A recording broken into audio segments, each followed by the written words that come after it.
Hello, everyone, and welcome to the weekly Unauthorized Disclosure podcast. This is the free edition of the podcast. This episode that you're about to see, this interview, was recorded a little more than 48 hours ago. There's a lot that's been happening, and so I encourage you, if you'd like to access the interview immediately after it is posted, you can get early access to it if you go to patreon.com/unauthorized disclosure, patreon.com/unauthorized disclosure, and become a patron. You can also become a subscriber at the dissenter.org and subscribe to only the podcast, Unauthorized Disclosure podcast, and get weekly episodes. The guests this week are Medea Benjamin, CODEPINK co-founder, and retired Army Colonel Ann Wright, who's also a former State Department diplomat known for resigning during the Iraq War. And both of them were on Capitol Hill on May 21st, Tuesday, during Secretary of State Antony Blinken's testimony. He testified before two committees, a Senate committee and a House committee, on the war on Gaza that the Biden administration and the U.S. government is fully supporting as Israel continues its relentless assault of defenseless Palestinians.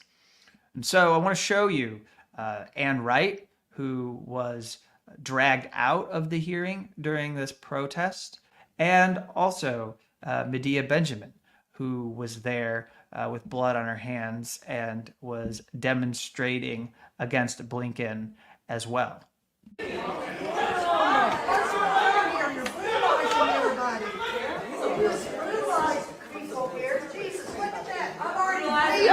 Oh my God! You're hurting seniors. The person. Outrageous. After murdering all these innocent Palestinians. Officer, please remove the person who's making these comments.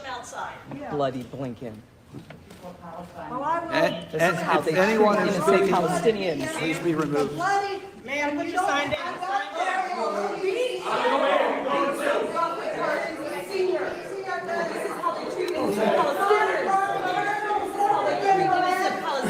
In a genocide.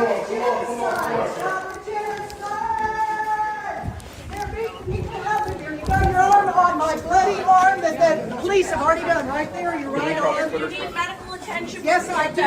I need it.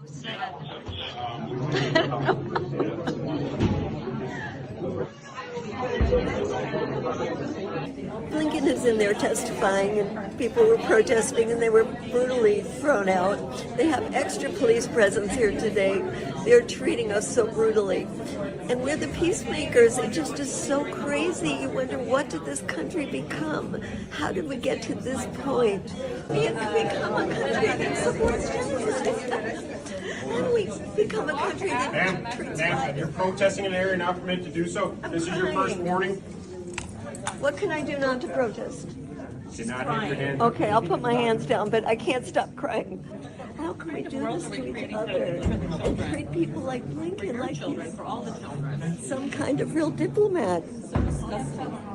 It's not right. He's not a diplomat. And having the police throw our people out just because they protest, it's just not right.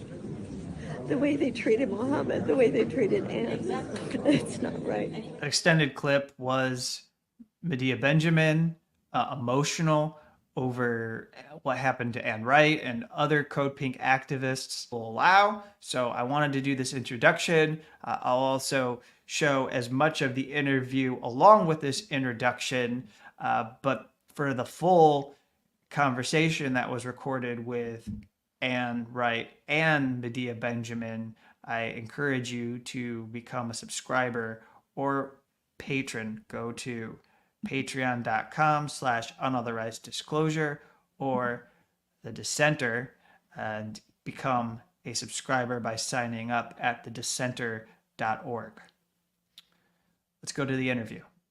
Hello, everyone, and welcome to another episode of the Unauthorized Disclosure podcast. I'm Kevin Gosztola, and I'm joined today by Medea Benjamin, who's a co-founder of CODEPINK, a women-led peace group. She's a longtime advocate for social justice, and author of several books.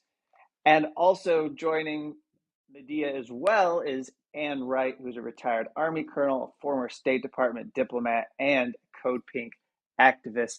So thank you for being with me. Pleasure. Thank you. And to begin, you're joining me to discuss the unfolding nightmare. At this moment, it seems as every day unfolds that there is an urgency that should be felt, that humanitarian aid organizations, that people who are engaged in these human rights issues, anti-war organizing, they're trying to impress upon Western leaders in particular in Europe and the United States that there needs to be something done right now to stop the Israeli government's assault, their genocidal violence, and their campaign that they have, that they're carrying out against Gaza. And so both of you have been in Capitol Hill. You've been going to representatives, going to senators, challenging those who do have power to stop this. And I suppose I begin with the most jarring thing of all, which is that even as we see what's unfolding, even as we recognize that they have now gotten to Rafah, where there's 1.4, 1.5 million people who have been living in refugee camps, that we're still greenlighting massive arms packages, massive weapons packages that are being sent to Israel. And at this point, they could be used for no other purpose than to kill those refugees, in effect, that are huddled there, who have nowhere to go because the crossing into Egypt has been closed. So I just begin with, before we go into specifics, allowing you to address where we are right now, and based upon what you've learned from your activism. I know that, Medea, you've been doing a lot on Capitol Hill. I also know that Ann, you attempted with the Freedom Flotilla to try and break the siege. So, I could start with either of you, and just again, let's just begin with some basic ideas and thoughts about what you've learned as this nightmare continues to unfold. Well, I mean, it's just horrendous what we're seeing. I mean, the genocide as we speak, every single day, more and more, 10s, 20s, 50s. Today, I think they're saying now 80 more people were killed in the Jabalia camp as the IDF goes back into northern Gaza to destroy what is left of it, and killing hundreds of people, blowing up huge residential complexes, that the very few that were not destroyed in the initial massacre that Israel had done in the early days. And now they're going back in there and just flattening it. And the reports that we get from southern Gaza of Khan Yunis that's been flattened, Rafah that they're going into now. And as the world stands by and does absolutely nothing, just nothing. And this pier that the United States has built, I can go into that a little bit more in detail a little bit later about how stupid that thing is when you've got hundreds, thousands of trucks that are right at the border of Rafah, ready to go in, and the U.S. will not use its pressure points on Israel to make sure those borders open up. Yeah, I'd like to add that when we see that Biden put a halt on those 2,000-pound and 500-pound bombs, it seemed like a sliver of hope, except then we find out just a couple of days later that he's authorizing $1 billion worth of weapons to go ahead. And in the meantime, the backlash against his halt in weapons was swift in the Congress, with all of the Republicans except for 3 voting to say that Biden has no right to do that we have to send these weapons quickly. And then on the Democratic side, there were 26 Democrats that agreed with the Republicans to be even to the right of the president on this, with this robotic answer that we often get in Congress. Hamas is a terrorist organization, a terrorist organization. Israel is our best ally in the region. We have to support Israel. That's the congressman's position, and he's going to stick to it. That's what we hear over and over again from so many members of Congress. And it's just inconceivable how they could be watching this. And you wonder, what are they watching? Because obviously they're not seeing what so many of us are seeing. Otherwise, they would be heartbroken unless they're just absolutely soulless and don't give a darn about the lives of children, the lives of innocent people. But it is really says a lot about how broken our system is when, after 7 months of the most devastating attack on the people of Gaza, there are still so many members of Congress and so many members in the White House, despite their pause on one weapon shipment, who continue to say that we have a rock solid, ironclad support for Israel. Yeah. So with both of you and your experts, and not only does your activism challenge war, but you're very knowledgeable on what is being said. I want to play for you what Jake Sullivan came out last week. Would have been, I don't know, like May 14th or 15th, I think, that he came out. And he was responding to all of this. You know, they don't respond to the good people who are trying to stop the war when there's a lot of acrimony over the fact that these 2,000-pound bombs were being stopped. Then they really felt like they had to come out there and remind everyone that they do support Israel. I think that's why Jake Sullivan was saying this during a White House briefing. There's been a lot more heat than light in the recent coverage and commentary about the war between Israel and Hamas. So I want to take a moment today to get back to basics and lay out the administration's view. Here is how we see it. 1, this is a war between the State of Israel and the terrorist group Hamas, whose mission is to annihilate Israel and kill as many Jews as they can. The war began on October 7th, when Hamas massacred 1,200 people and took more than 200 hostages.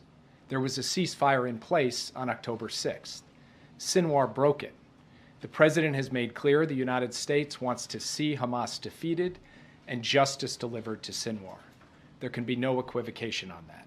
Israel has an unusual, even unprecedented burden in fighting this war because Hamas uses hospitals and schools and other civilian facilities for military purposes and has built a vast network of military tunnels under civilian areas.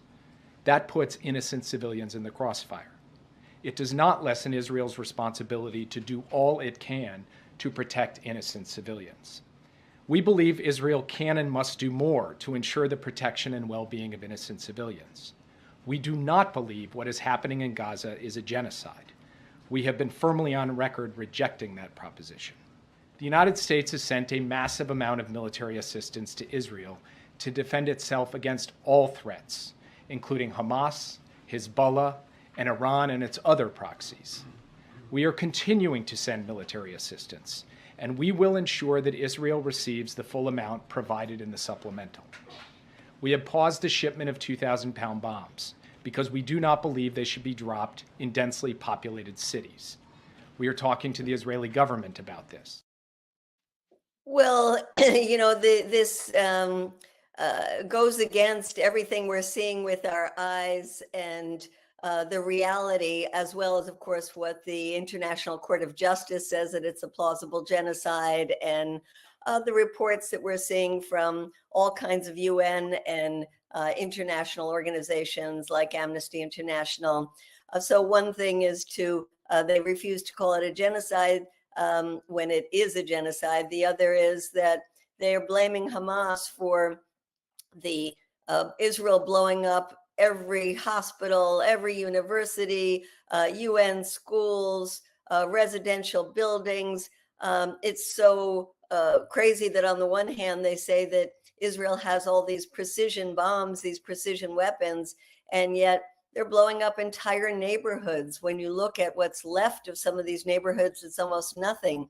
So I don't know how Jake Sullivan can sleep at night. I don't know how he can believe his own words when he is trying to act as if Israel is carrying out this military operation in some kind of humane or precise way, when what the rest of the world is seeing is the complete opposite.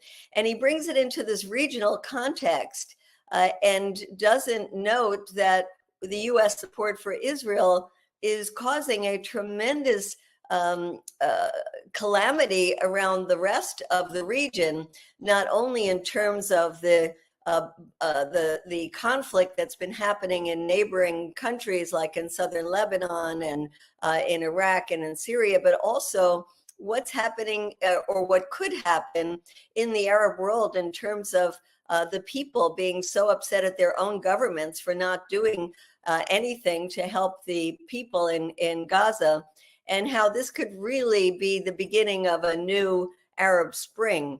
So I think they've got their head up there, you know what, and don't really recognize just how dangerous this policy of support for Israel is for not just the people of Palestine, for the Israeli people, Jewish people around the world, and for the United States. Yeah, and I'll just add, to my knowledge, Hamas has never said the annihilation of the Jewish people.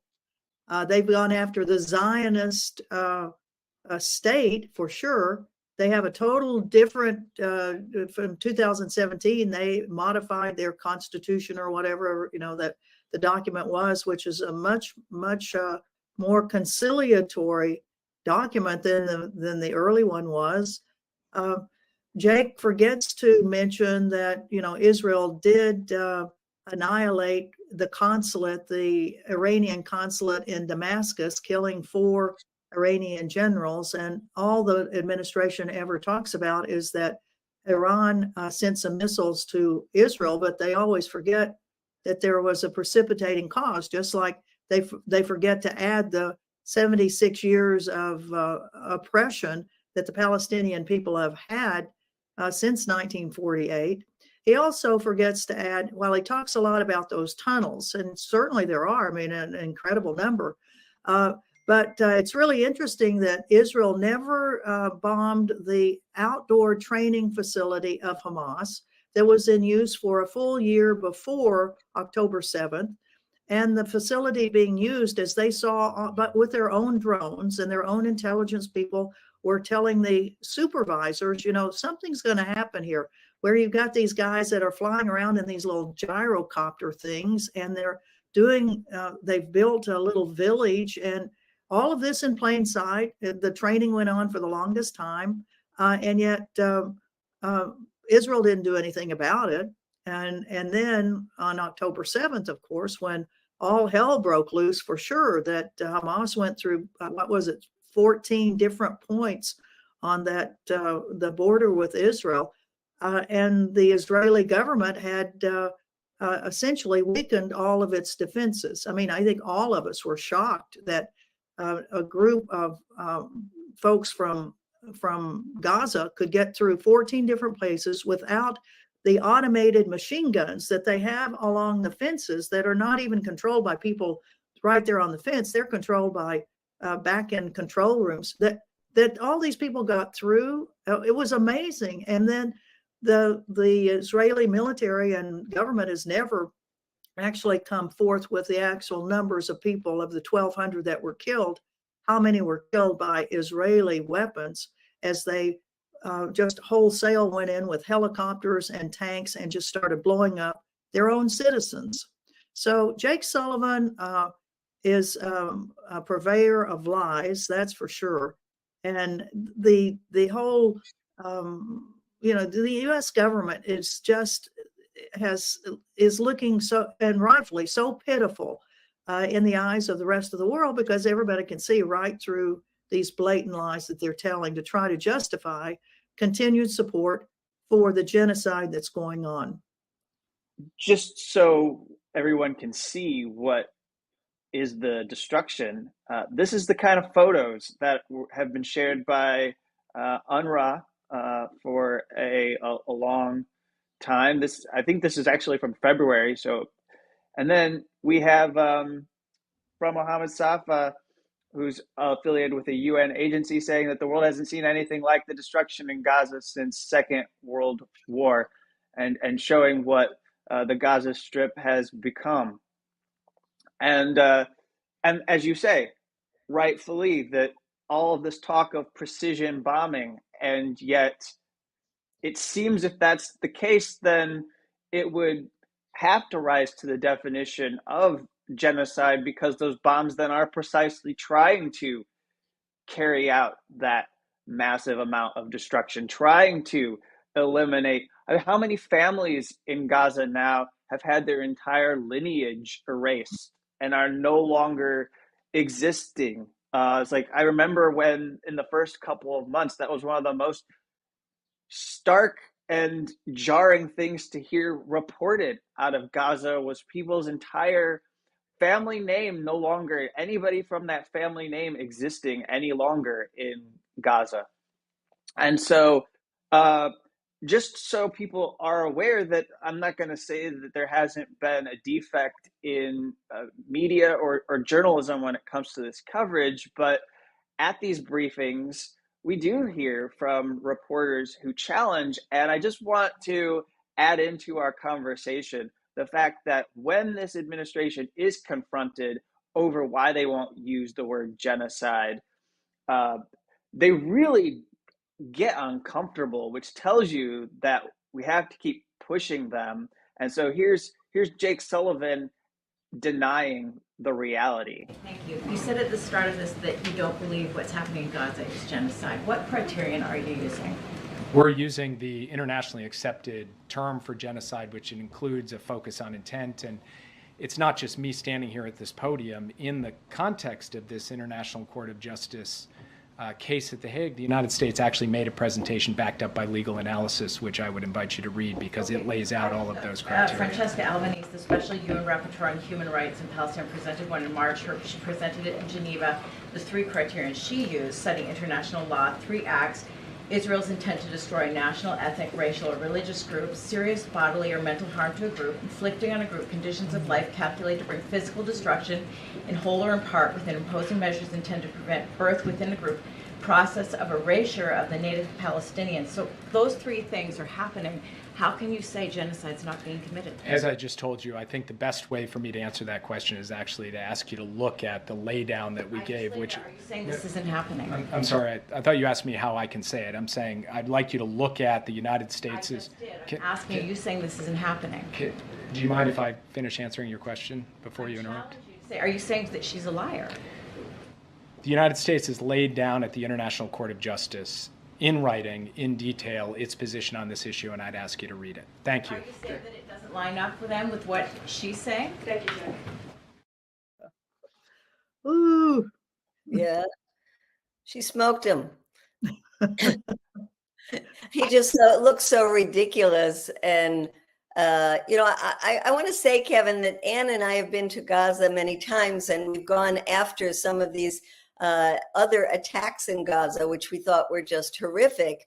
But we did see how they had the ability and have the ability to target the 4th floor, the 3rd apartment on the 4th floor, because they know they want to get that person in that apartment. They know when the family is there and when the family isn't there. They know exactly how they could target with the least civilian casualties. And yet what we see them do is blowing up entire buildings. So this idea, when we saw those photos that you showed, that level of destruction is what Biden himself once said, which is indiscriminate bombing. There's no other way to describe it. Well, for me, the first time I ever went to Gaza was in 2009, and Medea, Tig, and I went because we had seen on TV the level of destruction after the 27 days of cast lead.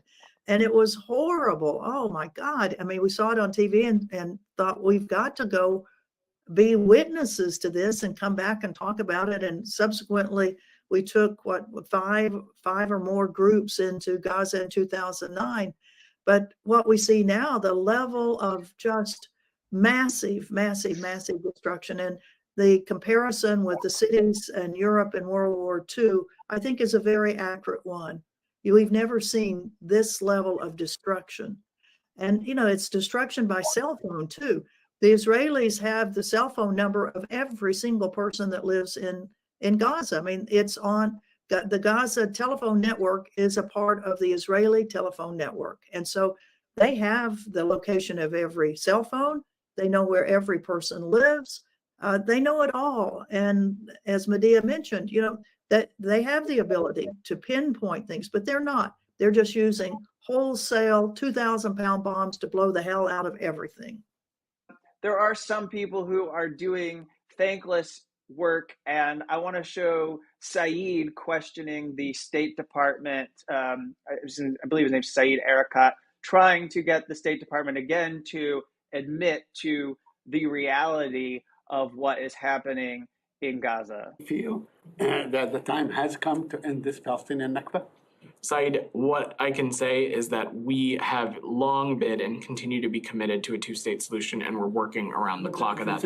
I'm not an ongoing catastrophe. Has the time come to end it? Saeed, I do not dispute the suffering of the Palestinian people and that their current experiences that the Palestinian people are facing, not just in Gaza, but living under occupation in the West Bank. I'm not trying to dispute that at all. What I am saying is that we are continuing to work around the clock to get us a conclusion of the current hostilities and get us on a path to further diplomacy to get us to a two-state solution. That's what the Secretary is deeply committed to, as is President Biden. I'm sorry, but the current hostilities are rooted, in a catastrophe that has been going on for 76 years. The current hostilities, something that just happened. Respectfully, Saeed, the current hostilities are rooted in Hamas unleashing a terrorist attack on Israel on October 7th, rooted in their vision of ensuring that Israel is eliminated from the face of the planet. It's not rooted in what happened in 1948. Hamas has been very clear about what their intentions are. No, I'm not talking about Hamas. I'm talking about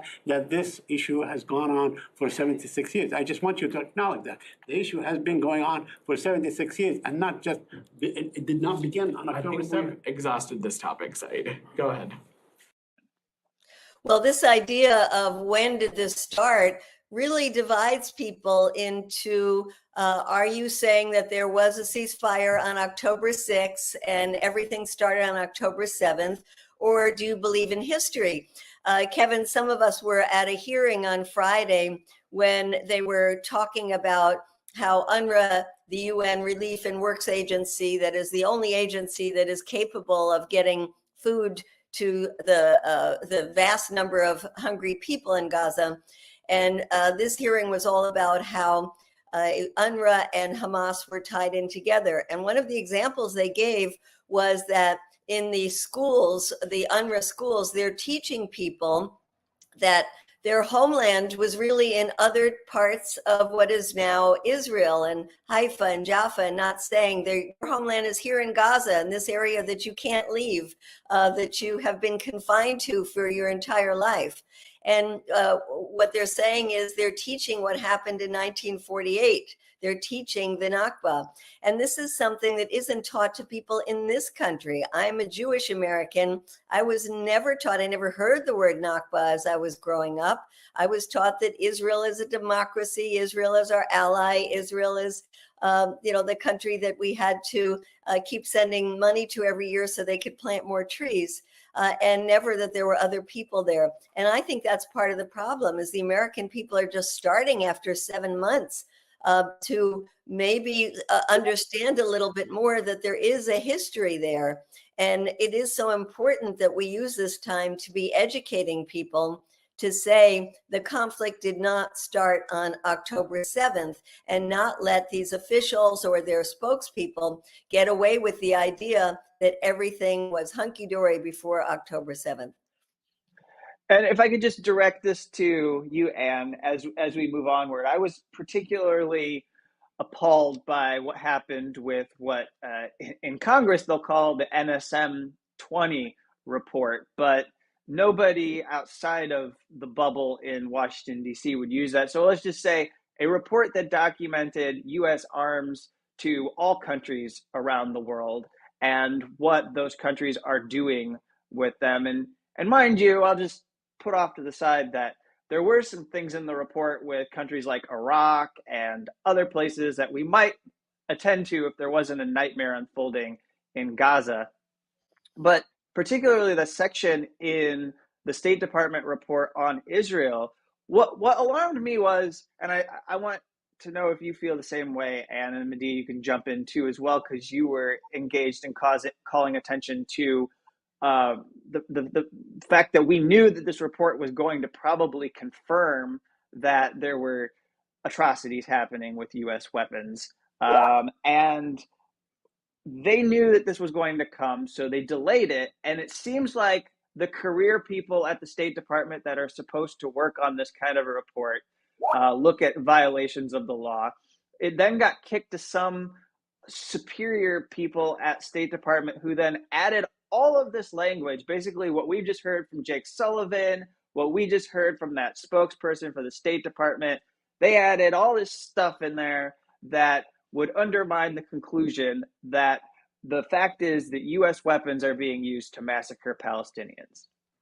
Well, it's so true. And, you know, the politicalization of these types of reports just means that they're worthless. And particularly when the premise of the whole report was to allow the countries that are involved in conflict to tell us that they are not using U.S. weapons to conduct this conflict. Well, that in itself, just the way the whole report was the proposal for it was stupid. And then to have the U.S. State Department allow the Israeli government's information, which was, of course, nothing more than the protection of their own criminal acts, to allow that to be put in there with really no negative comments about it. And the only negative comment was, this is a war zone and we are unable to go in and verify ourselves. Well, yeah, because the Israelis won't let anybody in there. They won't let journalists in there. They certainly aren't going to let U.S. government human rights investigators in there. But all they had to do was to look at the reports of every single human rights organization on this planet, who have all done various types of investigations and reports. But of course, they wouldn't do that. And indeed, as you mentioned, what they did was to politicize the whole thing by letting the political appointees just put a solid protection of the state of Israel on the top of it. And it will go down in history. I can tell you, I mean, it will go down in history as one of the worst reports ever produced through the State Department. And it's amazing that we haven't had more people resign from the State Department. We've had three people now that have resigned, two that are civil service employees, Josh Paul and Anel Sherliff, and then we've had one foreign service officer, Hala, oh gosh, and I can't remember her last name, who's actually in Doha. But only 3 have resigned. They say that there are plenty more that are disturbed and outraged and all that, and they've signed petitions. But to actually make that next step of, I'm not being with this crooked organization any longer, we've only had 3 of them do that. But we know there's a lot more, because there was that leak that 4 bureaus of the State Department did come out before the report came out, assessing that, yes, Israel had been violating international humanitarian law, and yes, Israel had been blocking the aid. You know, the doublespeak in that report is just unbelievable, to say that, well, yeah, they were blocking the aid, but now they're letting it in. And then when the report came out the next couple of days after that, the Israelis actually shut down Rafah and didn't let any aid in. And the fact that they're building this pier, which Ann would love to talk about more, is an example of how Israel is blocking the aid. Because if you open just the darn gates at Rafah and let those trucks in, they wouldn't have to build that ridiculous pier. Yeah. Go ahead, Ann. Let Ann talk about the pier. Oh, Yes, please tell me about the pier. This infuriates me. I mean, I've spent 29 years in the U.S. military, and I thought I'd seen some pretty stupid things, but this one really takes the cake. Here we're spending $250 million, $323 million to build a pier. Actually, it's two piers. It is a pier that's 3 miles offshore where big cargo ships will dock. And then little smaller boats, LSVs, that are carrying pickup trucks or trucks that can be loaded from the big cargo ships and by the cranes put cargo into the beds of these trucks that are in these smaller little boats. And then the little boats back up and then they go 3 miles to where the second pier is. And at the second pier, they are offloaded in a very dangerous manner, from what I've heard. They are offloaded and then they start driving down this 1,800 foot causeway. And that's like 6 US football fields long. And the causeway is built of these pontoon sort of things that are linked together, but they bounce around a lot depending on the tides and depending on the waves. They have to have tugboats on each side of the causeway to kind of keep it in position while these trucks are moving along. And then finally, 1,800 feet later, they finally make it to shore. And then it appears that it's the World Food Program that will take the trucks and take them to a warehouse, unload the stuff, and then the empty trucks drive back and then drive back along the causeway, get back into the little tiny boats, and then are driven 3 miles out to a big cargo ship. They say that at the top per day, there'll be 90 trucks. Well, and here it is, like 5 miles away is the border with Rafah, and there are thousands of trucks waiting to come in. It is the stupidest thing I've ever seen. Plus the fact that the U.S. Navy has now deployed 2 destroyers to be there to protect this little pier from there. 1,000 U.S. military have been a part of putting that pier together. It was put together mostly 20 miles away in Ashdod, Israel, in the calm harbor there, because the waves were too big in Gaza to put it together. So now it's back in Gaza, though, and bumping up and down, and no telling how many little trucks are going to be bucked off that thing. It is just the biggest waste of money. But it was when the politicians can't figure out how to really resolve anything, they usually hand it over to the military. It's just the stupidest thing in the world. And the military, with a lot of type A personalities, go, oh, okay, well, we can probably figure something out. And it comes out to be this crazy system that just makes us look so stupid. And of course, that will go away. It won't be like that pier has broken the siege of Gaza. In one way, it has. It's the first time that international ships will be taking materials into Gaza. So on one level, you could say it has broken the siege, but it still is with Israeli inspection of every single thing that goes into the cargo ships before they leave Nicosia or Larnaca, Cyprus, for the 200-mile trip onto Gaza. That's my rant of the day. It is infuriating. I mean, I'd say paired along with it is the way that we see these consistent reports of these settlers that are attacking the humanitarian aid convoys, and the Biden White House just brushes it off and says, oh yeah, we've told Israel that that's wrong and that it shouldn't happen, but nothing is being done to truly stop these people from being there. And it seems like the Israeli soldiers have taken this default position of if they're there and they're engaged in trying to stop these convoys, they're just going to let them. Well, yes, we see these horrible videos of these crazed settlers that are just grabbing things off of trucks and smashing them. I mean, how much hate is in their hearts that they don't want powdered milk to get to children in Gaza? It's just really sick. With the climate of repression that is increasing around us, and you do all this work on Capitol Hill, And I still need to hear from you about the efforts to try and break the siege with the Freedom Flotilla. You feel free to bring that into our conversation. I'm, along with a lot of other civil liberties and freedom of the press advocates, looking at what might happen to nonprofits as a result of this Treasury Department, or this request, this bill in Congress. It's not a request yet; it's a bill in Congress to basically give the Secretary of Treasury the authority to look at any nonprofit organization and designate that organization a material supporter of terrorism. I mean, it seems like we're truly back in 2002 after the 9/11 attacks, if that's the kind of legislation that's being considered. I'd like your reaction, what it might mean for your work on Capitol Hill with Code Pink if this was passed.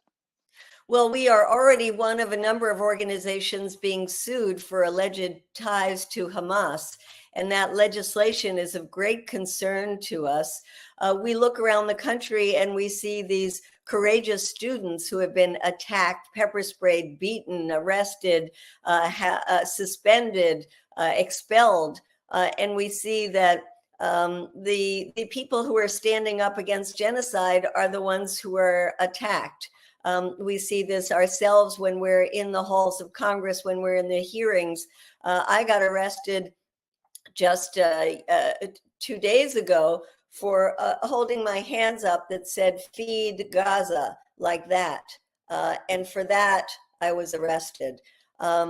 We are seeing that people who have been arrested several times in Congress, they're trying to get orders to keep them away from going back to Congress. They're trying to restrict our ability to have access to our elected officials.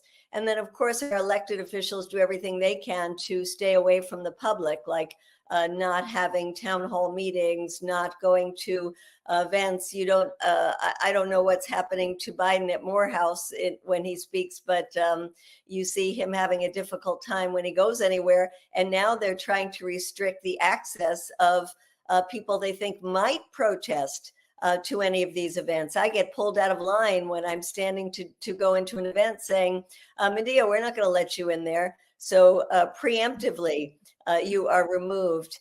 But I do think what you're bringing up, Kevin, is very, very worrisome, that we are not going to just be arrested, beaten, pepper sprayed, but we are going to be taken to court. We are going to be found guilty, like in a McCarthy-like fashion, either by our government or by the court systems, of having ties to a terrorist organization. And this has already put a kibosh on many people who are worried about what it might mean for their futures, what it might mean for their ability to get government loans, all kinds of things. And I think it's important for people not to be intimidated, to keep coming out. We invite people to join us in Congress, especially if you've never gotten arrested before. We need you to come and join us where we are every single day in the halls of Congress. They can get information by going to the events page at codepink.org. And of course, working in your local community is so important, whether it's going after your local elected official, and there's just a handful of them that are good, or whether it's passing resolutions to not only call for a ceasefire, but calling for divestment, like the students are doing in your cities and your universities. So there's so much that the U.S. public has to do, and that will protect all of us if the more people get involved. And if I could just mention, that these lawsuits, it follows on for the last 20 years. This thing called lawfare has been used. Big corporate law firms in New York City are hired to start doing these frivolous lawsuits against nonprofits because they dare to speak out about the atrocities that the state of Israel has been doing. So it's been going on for quite a while, and they're upping the ante right now. But we do have the Center for Constitutional Rights. We've got Palestine Legal. We've got a lot of groups that are pushing back on them. But it does. I mean, its intent is to make people stop doing things. And as you mentioned, the Gaza Flotilla is one of the prime things you could argue. Well, you're really challenging the Israeli naval blockade of Gaza, and that's the exact purpose that we've been doing for the last 15 years. The status of that is that for every time we try to run ships to break that blockade, the Israeli government and the U.S. government put obstacles in our way. And so we have 3 ships that have been in Turkey. In fact, Medea came with us, was one of the participants in May. And right now we're having to reflag 2 of the ships because the Israeli government got to the government of Guinea-Bissau that had flagged 2 of those ships. And the night before we were putting participants on the ships to take off, lo and behold, the flags were jerked. So we are now in a pause phase where we are flagging the boats, the ships, and then determining where we're going to send them from. But we're not backing down at all, because this is the time to put as much pressure as we can on the state of Israel for its continuing and horrific genocide now, but it's 76 years of persecution and occupation on the Palestinian people. The House Oversight and Accountability Committee, so James Comer, a Republican who's actually an absolute buffoon, but has asked for the Treasury Department to provide suspicious activity reports on all of these organizations. I'm going to name some of the ones that I think have been doing good activism, like Students for Justice in Palestine, Jewish Voice for Peace in particular, If Not Now, American Muslims for Palestine. There are some foundations that are on there just because Republicans think that Bill Gates and George Soros are behind every single activist group in America, and that there aren't real grassroots organizations. But you have the Muslim Community Network. They want to go after the Council on American Islamic Relations, which is just an advocacy organization.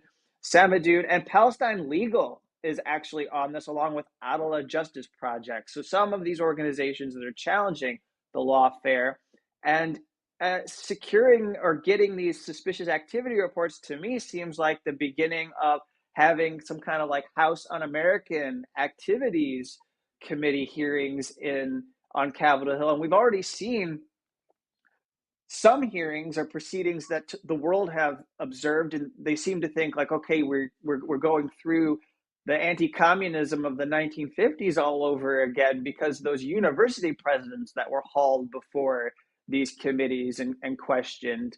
And so it seems like activists are going to be subpoenaed and brought before organizations. The leaders of these organizations are going to be asked to come and be grilled by members of Congress. I mean, what do you think about that? Well, first, I think we should say that there are organizations that definitely should be grilled. And among the top one is AIPAC. People keep asking, why doesn't AIPAC have to register as a foreign agent?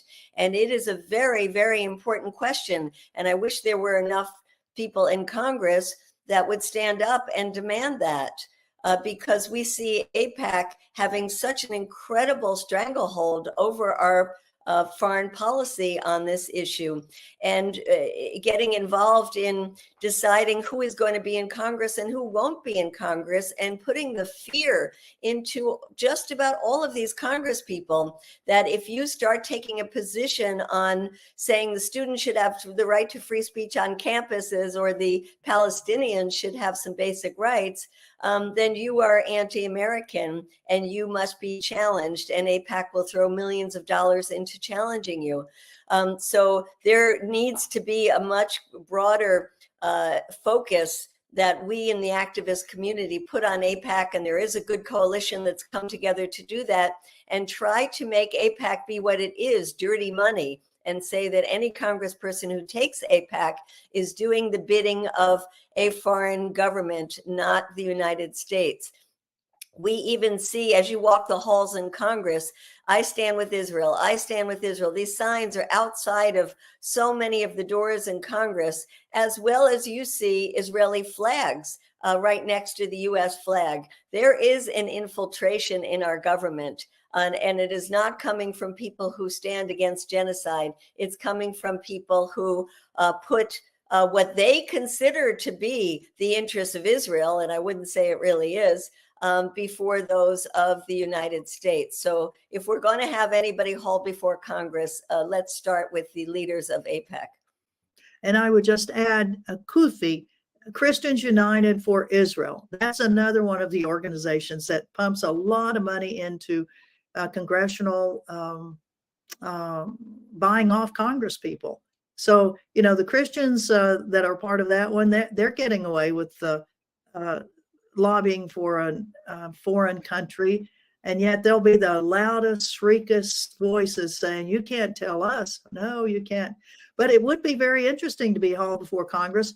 You know, we do speak in Congress. It's usually as we're getting hauled out, but it would be nice to be able to sit there in one of the witnesses' chairs, and as the Congress people say, answer this yes or no, and then go into your own little tirade on what they should hear.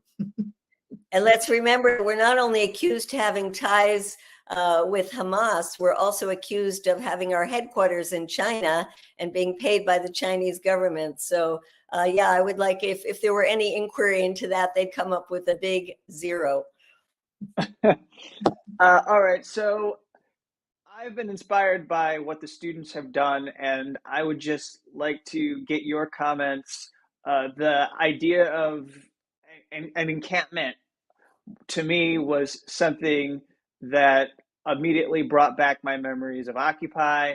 Normally, you see movements peter out, and it gets harder and harder to respond. But by way of what these students were doing, it really started towards the end of March into the early part of April, just allowed for the intensification of activism that was necessary, but doing it at great risk. All of these students who are doing this are facing things like expulsion or suspensions. They may not, I don't know, maybe they don't get their diplomas. They don't get to walk at their commencement ceremony after spending $70,000 to $100,000 a year on their tuition. So just, I don't, you're activists. What has it been like for you to look around the country and see all of these universities and colleges with younger students? Go for it, Ann. Well, it's been great. It's just tremendous. And to see these young people standing up to their administration saying, you know, what is this? We're standing against genocide, and you all are shutting us down, and then calling the cops in on us and getting beaten up and all of that. I mean, this is a historic time in our country, just like 1968 was in Colombia, where people were rousted out of their encampments, where 68 in Chicago for the Democratic National Convention. It's going to be really interesting to see the national conventions later on this summer, to see what happens there. But the students aren't backing down, thank God.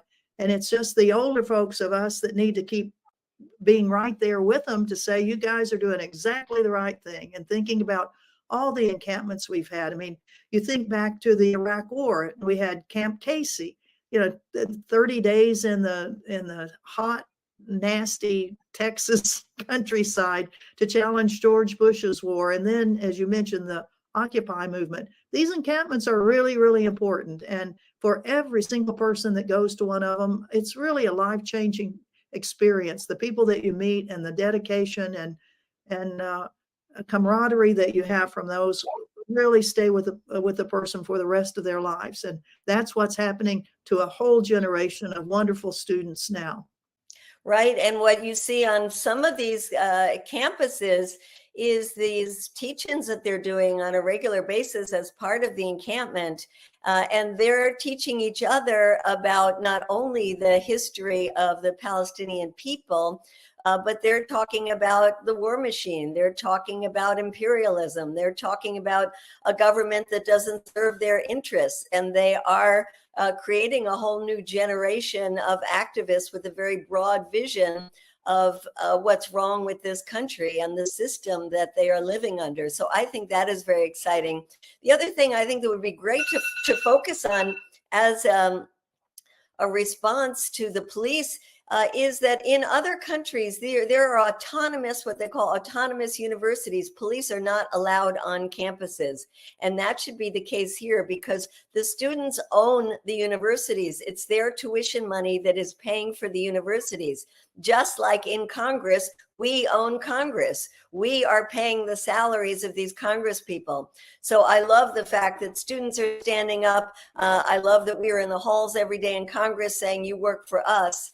And I think this sense of the system is so rotten that's given us Donald Trump and Joe Biden as two of the people that we're supposed to elect to be our leaders just shows how rotten the system is. And young people are learning it. And a lot of them, they're going to take this activism with them for the rest of their lives.